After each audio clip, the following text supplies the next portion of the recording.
नमस्कार, VNM studio से मैं सोनल भारद्वाज आप सभी का वीएनएम टीवी के बुलेटिन में स्वागत करती हूं। देश, दुनिया, शहर, जिले की तमाम खबरों को विस्तार से जानेंगे, पर आइए सबसे पहले नजर डालते हैं वीएनएम हेडलाइंस पर।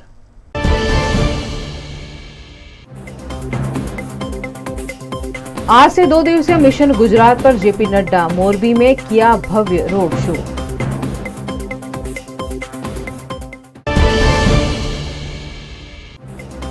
गुजरात में सरकार बनने पर पुरानी पेंशन योजना लागू करने का केजरीवाल का ऐलान, पेरेंट्स टीचर्स के साथ जनसंवाद।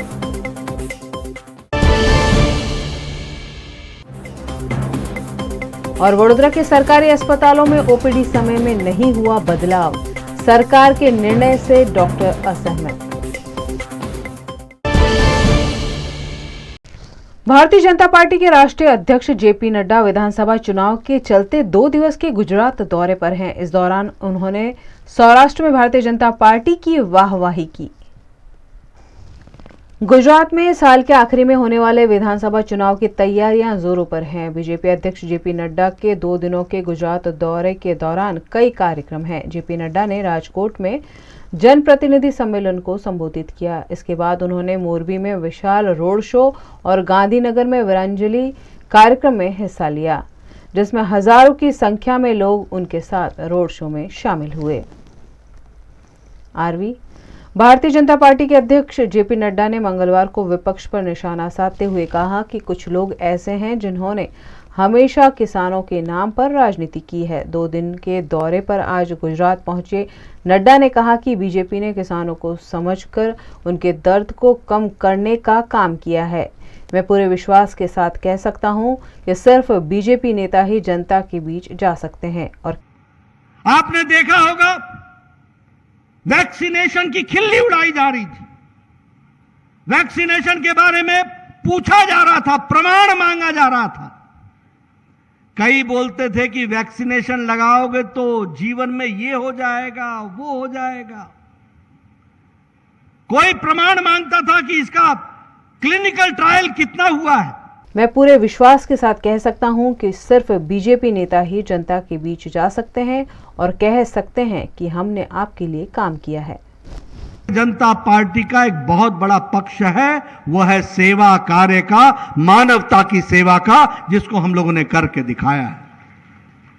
और आप लोगों को बधाई इसलिए देना चाहता हूं कि चुने हुए प्रतिनिधियों ने अपने आप को उसमें आहूत किया, पूरी ताकत झोंकी, जान की चिंता नहीं की, और आपने सेवा ही संगठन में कार्य को आगे बढ़ाने का काम किया। मित्रों, मैं आपको दूसरी बधाई इसलिए देना चाहता हूं, और मैं यह भी कहना चाहता हूं कि जनता की याददाश्त थोड़ी होती है, वो याद नहीं रख पाती है, वो भूल जाती है। लेकिन यही 1 साल पहले, 1.5 साल पहले कोरोना के परछाई में वैक्सीनेशन पर अन्य राजनीतिक दल किस प्रकार की राजनीति कर रही थी। आपने देखा होगा, वैक्सीनेशन की खिल्ली उड़ाई जा रही थी। वैक्सीनेशन के बारे में पूछा जा रहा था, प्रमाण मांगा जा रहा था। कई बोलते थे कि वैक्सीनेशन लगाओगे तो जीवन में ये हो जाएगा, वो हो जाएगा। कोई प्रमाण मांगता था कि इसका क्लिनिकल ट्रायल कितना हुआ है। और प्रधानमंत्री मोदी जी की कोशिश को नजरअंदाज करने की कोशिश करते थे। लेकिन हमारे प्रधानमंत्री मोदी जी लक्ष्य से डिगे नहीं, लक्ष्य से हटे नहीं, और 9 महीने के अंदर इस देश को 1 नहीं 2-2 वैक्सीन दे करके दुनिया में अपने आप को मिसाल कायम की।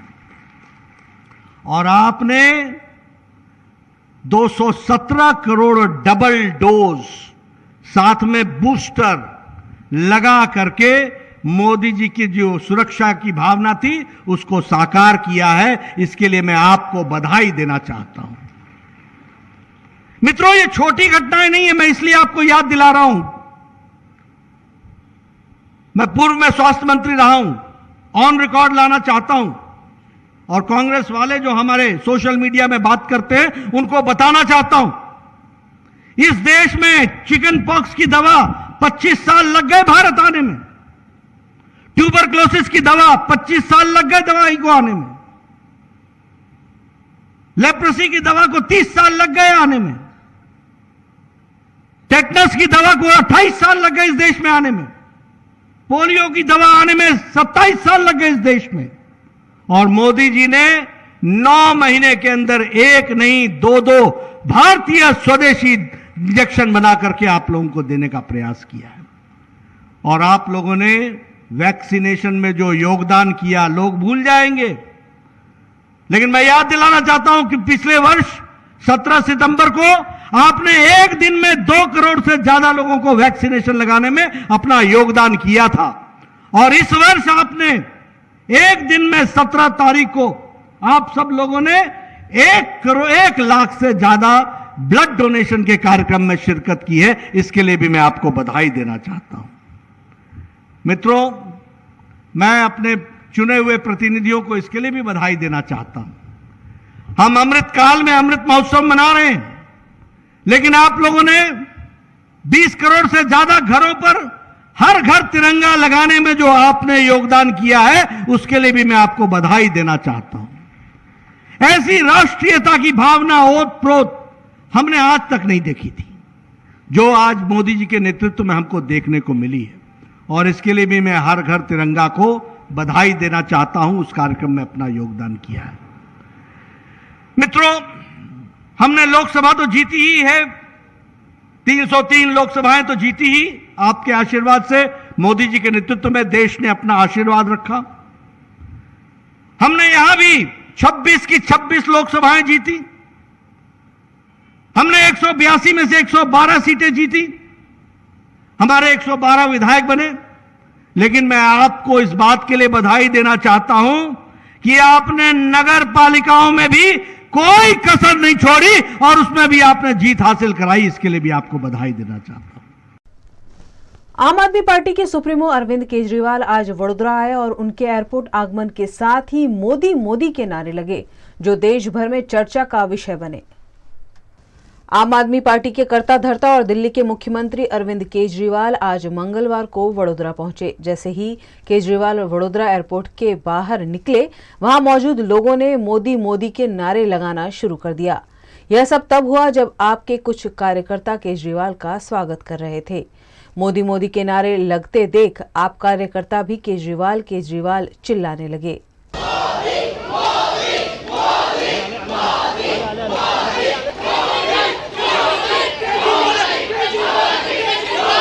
वो तो केजरीवाल आए, इसके विरोध में हमने नारा लगाया। किस बात का विरोध था? जो गुजरात में केजरीवाल चाहिए ही नहीं। इसके बाद अरविंद केजरीवाल ने एक प्रेस कॉन्फ्रेंस को संबोधित किया। उन्होंने कहा कि गुजरात में सरकार बदलना जरूरी है, भाजपा यहां भ्रष्टाचार कर रही है। केजरीवाल ने वादा किया कि गुजरात में आपकी सरकार बनी तो पुरानी पेंशन स्कीम लागू की जाएगी। अरविंद केजरीवाल ने कहा कि गुजरात में आम आदमी पार्टी भाजपा के गढ़वाले कई ग्रामीण इलाकों में भी इस बार जीत सकती है। वडोदरा पे मैं एयरपोर्ट पे उतरा और वहाँ पे 30-40 लोग थे। उन 30-40 लोगों ने मेरे सामने नारे लगाए, मोदी मोदी मोदी। अभी गुजरात के अंदर माहौल ऐसा बन गया है कि भारतीय जनता पार्टी को बहुत जबरदस्त तकलीफ होने वाली है।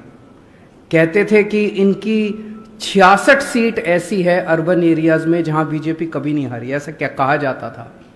इस बार उन 66 सीट पे भी आप देखना काफ़ी तकलीफ इनको होने वाली है। वो सारी सीट नहीं जीत रहे वो लोग। भ्रष्टाचारी है ये सरकार, सारे गलत काम करती है, जन विरोधी है। इस सरकार को 27 साल हो गए, अब अहंकार आ गया इनके अंदर।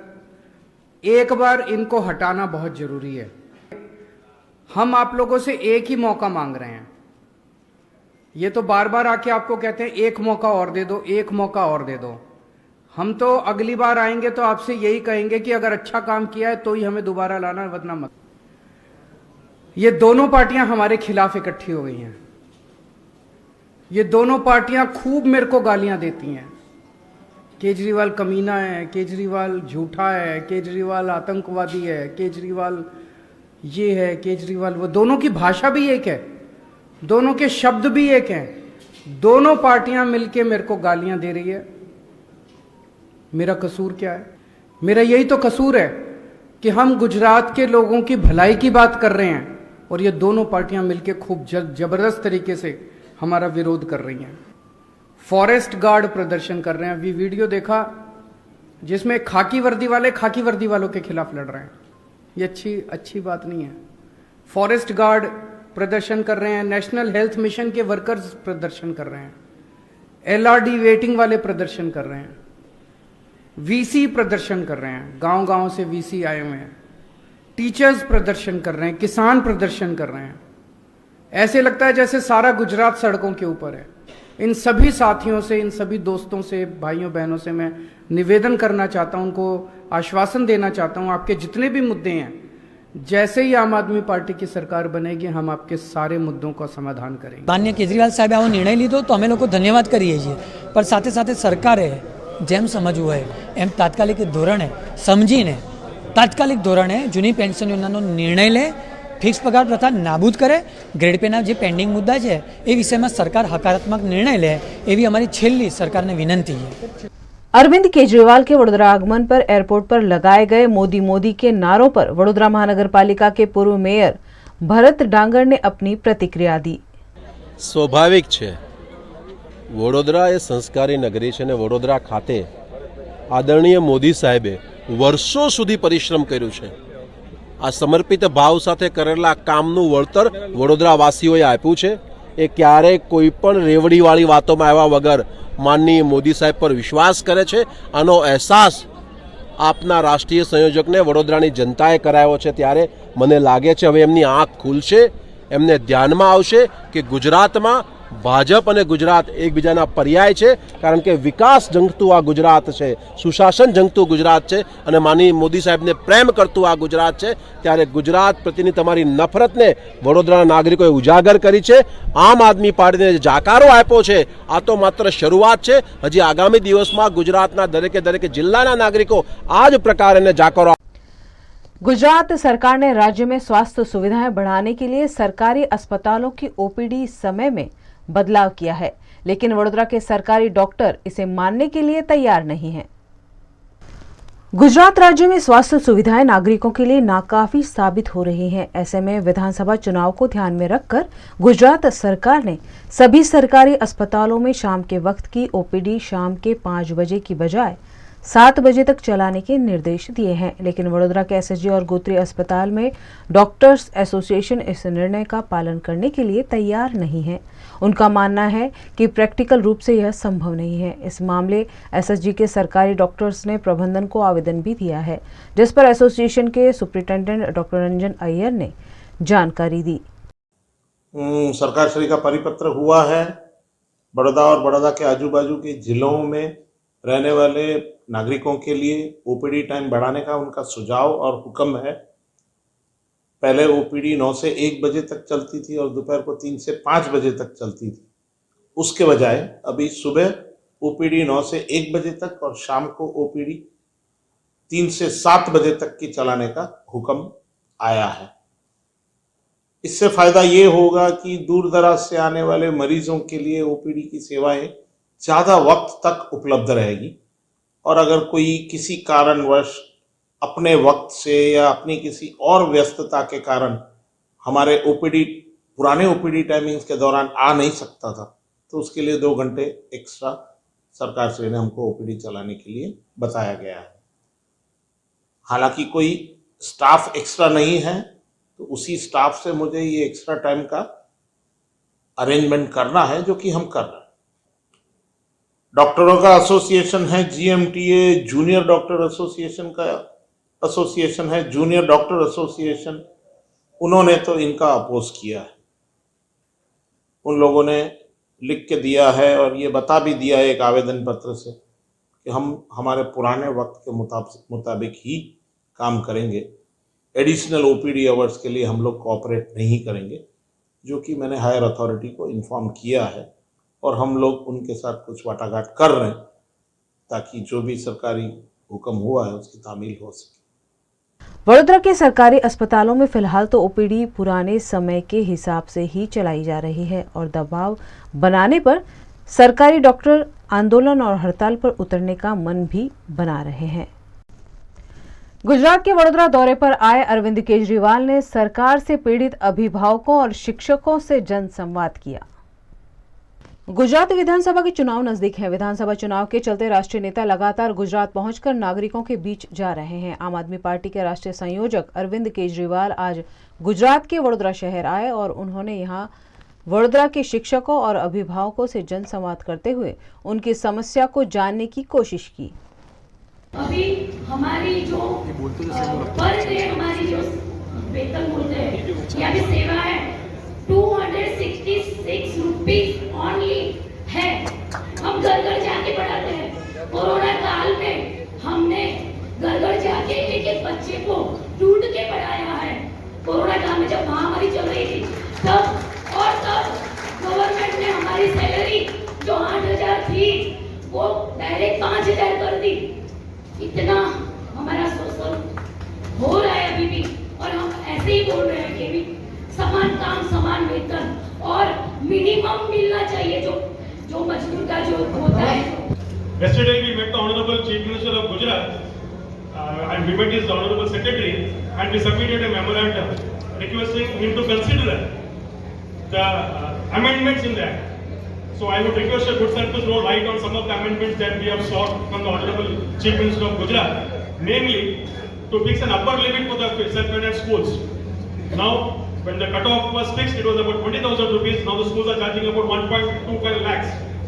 So through an amendment, whether it be possible if your government comes to fix an upper limit for the school fees, to give a representation of parents in the FRC committee at local levels, a small but not a very high demand to appoint at least a DEO in Sanskar Nagari. We don't have a DEO for the last 1 year in Sanskar Nagari.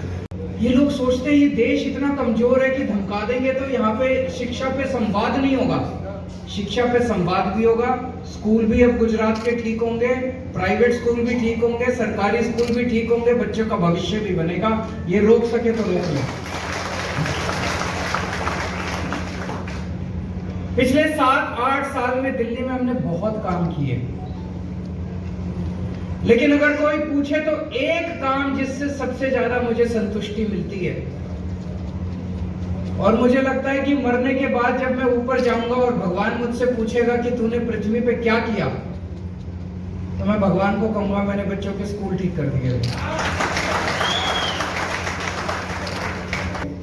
सरकारी स्कूलों की इतनी बुरी हालत थी, बच्चे fail होते थे, पढ़ाई होती नहीं थी, टीचर आते नहीं थे, बहुत बुरा हाल था सरकारी स्कूलों का। लेकिन गरीब बेचारा कहां जाएगा? गरीब आदमी मजबूरी में अपने बच्चों को सरकारी स्कूल में भेजता था और फिर जब देखता था पढ़ाई नहीं हो रही तो थोड़े दिन में वो ड्रॉप आउट कहते हैं ना, बच्चों को निकाल लेता था। सोचता था थोड़ा सा दुकान पे मेरे साथ लगेगा, मेरे साथ काम करेगा, पैसे कमाएगा, स्कूल में तो कोई पढ़ाई नहीं होगी। प्राइवेट स्कूल वाले भी खुश नहीं थे। अनाप शनाप फीस, अनाप शनाप जो मर्जी फीस बढ़ा देते हैं। लूट मचा रखी थी कई प्राइवेट स्कूल वालों ने। कभी लाइब्रेरी फीस, पिकनिक फीस, फलाना फीस, ढिमका फीस, डेवलपमेंट फीस, ये फीस, वो फीस। एक बेचारा, कई लोग ऐसे जानता हूं मैं जिन लोगों ने तंग आके अपने बच्चों को प्राइवेट स्कूल से नाम कटा दिया। पैसे नहीं दे सकते थे, पैसे नहीं थे। तो जब हमने दिल्ली में सरकार संभाली ये हालत थी। आज गुजरात में भी यही हालत है। आज 7 साल के बाद सरकारी स्कूलों को हमने इतना शानदार बना दिया, इतना शानदार बना दिया। आप लोगों ने तस्वीरें देखी होगी सरकारी स्कूलों की, दिल्ली के सरकारी। ये इस तरह का माहौल पहली बार देश में देखने को मिला है कि किसानों के साथ संवाद हो रहा है, टीचर्स के साथ संवाद हो रहा है, पेरेंट्स के साथ संवाद हो रहा है। पहली बार ऐसे हो रहा है। और गुजरात के अंदर शिक्षा पे बड़ौदा में ये पहला संवाद हो रहा है। आज मुझे बहुत खुशी है। अभी बड़ौदा में पेरेंट्स के साथ, टीचर्स के साथ शिक्षा के ऊपर संवाद हुआ कि आम आदमी पार्टी की सरकार बनेगी तो हम गुजरात के स्कूल कैसे ठीक करेंगे, सरकारी स्कूल कैसे ठीक करेंगे, प्राइवेट स्कूल, जो प्राइवेट स्कूल गलत तरीके से फीस बढ़ाते हैं उसको कैसे ठीक करेंगे, बच्चों का भविष्य कैसे बनाएंगे। जैसे दिल्ली में किया, दिल्ली के काम के बारे में सारे जानते थे, दिल्ली में हमने शिक्षा में बहुत शानदार काम किया है, वैसे ही गुजरात के अंदर भी करेंगे। और लोग कह रहे हैं ये पहली बार ऐसा हो रहा है कि कोई पार्टी आई है और जो शिक्षा पे बात कर रही है, जनता से, किसानों से बात कर रही है, व्यापारियों से बात कर रही है, सबसे बात कर रही है। लोग काफी दुखी लगे आपको? सब लोग शिकायत कर रहे थे कि कोई सुनवाई नहीं है, कोई सुनता नहीं है। सरकारी स्कूलों का बहुत बुरा हाल है, प्राइवेट स्कूलों ने लूटमार मचा रखी है और बहुत सारे प्राइवेट स्कूल इन्हीं की पार्टी के लोगों के हैं, तो बहुत लोग शिकायत कर रहे हैं।